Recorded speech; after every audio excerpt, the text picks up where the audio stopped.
तर हा केक बघू शकता किती स्पंची आणि जाळीदार तयार झालेला आहे आणि याच्यामध्ये मी दही नाही मैदा वापरलेला आहे, तरीही असा स्पंची केक तयार आहे। हाय हॅलो नमस्कार, स्वागत आहे तुमचं आपल्या यूट्यूब चॅनलवर। तर आज मी बनवते रव्याचा केक। त्यासाठी 1 वाटी रवा घेतला आहे, अर्धी वाटी साखर घेतलेला आहे। तर हे सगळं मिक्सरच्या भांड्यामध्येच घेते मी।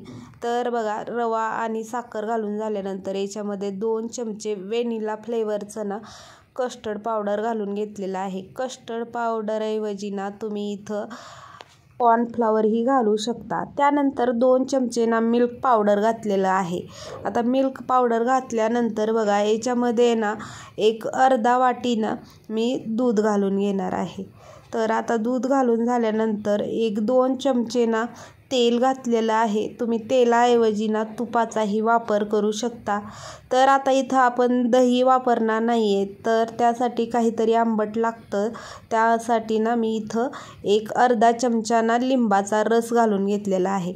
आता हे सगळं घालून झाल्यानंतर मिक्सरला स्मूथ अशी पेस्ट तयार करून घ्यायची आहे। तर बघू शकता मस्त अशी पेस्ट तयार झालेली आहे। तर आता याला एका बाउलमध्ये काढून घेते मी। तर आता ही बाउलमध्ये काढून झाल्यानंतर एक 10 ते 15 मिनिटासाठी याला असंच भिजत ठेवायचं आहे, जेणेकरून आपला रवा आहे चांगला भिजला जावा। तर आता हे भिजतंय तोपर्यंत काय केलंय, एका कुकरच्या डब्याला मी तेल लावून घेतले आणि त्या डब्याच्या साईजचाच बटर पेपर घेतलेला आहे। आणि आता हा बटर पेपर घालून झाल्यानंतर वरून थोडंसं तेल लावून घ्यायचं आहे। तर तुमच्याकडे जर बटर पेपर नसेल तर त्याऐवजी तुम्ही गव्हाचं पीठ किंवा मैदा घालू शकता, डब्याला लावू शकता। तर आता हे ठेवूया बाजूला। आणि इकडं बघा, मी याच्यामध्ये तुटी फुटी घालणार आहे, त्यासाठी इथं तुटी फुटी घेतलेली आहे। त्यानंतर बघा, त्याच्यावर थोडंसं गव्हाचं पीठ घालून घेतलेलं आहे, जेणेकरून आपली तुटी फुटी जेव्हा आपण बॅटरमध्ये टाकू ते खाली जाऊन बसू नये, त्यासाठी गव्हाचं पीठ घालून घेतलेलं आहे।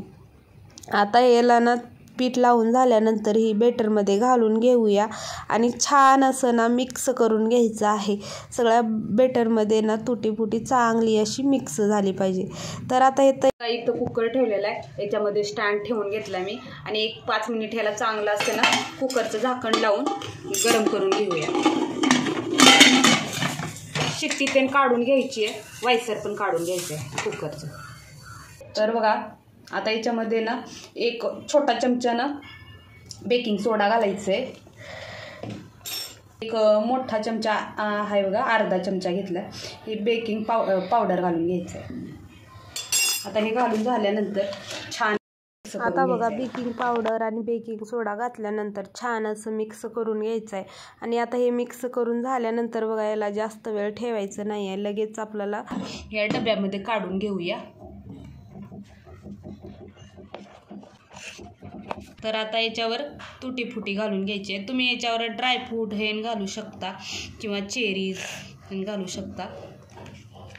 आपला कुकर बी गरम झालेला आहे, तर आता याच्यामध्ये हे डबा ठेवून घेऊया।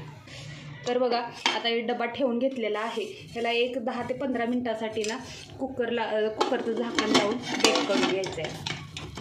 तर बघा, एक 10 ते 15 मिनिट झालेले आहेत। आता बघूया आपल्याकडे एक 10 मिनिटानंतर बघूया आपला केक तयार झालाय का। तर बघू शकता आपला केक चांगला असा जाळीदार आणि स्पंची झालेला आहे, मस्त असा फुगलेला आहे। तरीही मी तुम्हाला दाखवते शिजलाय का पूर्णपणे। तर कसं ओळखायचं केक शिजलाय का, तर चाकू घ्यायचा, जर चाकू क्लीन आला तर समजायचं की केक चांगला बेक झालेला आहे। जर चाकूला थोडंसंही बॅटर चिटकलेलं असेल तर समजायचं कच्चा आहे। तर आपला चाकू क्लीन आलेला आहे म्हणजे आपला केक चांगला तयार झालेला आहे।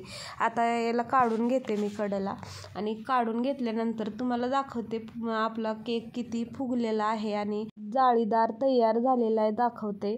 तर इथं मी कट करून घेतलेला आहे आणि तुम्ही मधून बघू शकता पूर्णपणे आपला केक छान असा शिजला आहे आणि जाळीदार असा आपला केक तयार झालेला आहे।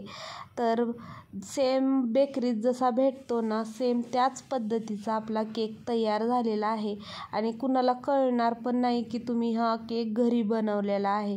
तर मस्त असा आपला जाळीदार असा केक तयार झालेला आहे. तुम्ही जशा मी पद्धतीनं सांगितले त्या पद्धतीनं जर केक बनवाल ना, तर तुमचा केक कधीच बिघडणार नाही, एवढं मात्र नक्की. आणि जर तुम्हाला माझ्या अशा साध्या सिंपल सोप्या रेसिप्या जर आवडत असतील तर व्हिडिओला लाईक करा, कमेंट करा, शेअर करा आणि चॅनलवर नवीन असाल तर चॅनलला सबस्क्राईब करायचं विसरू नका. तर चला मग भेटूया आणखीन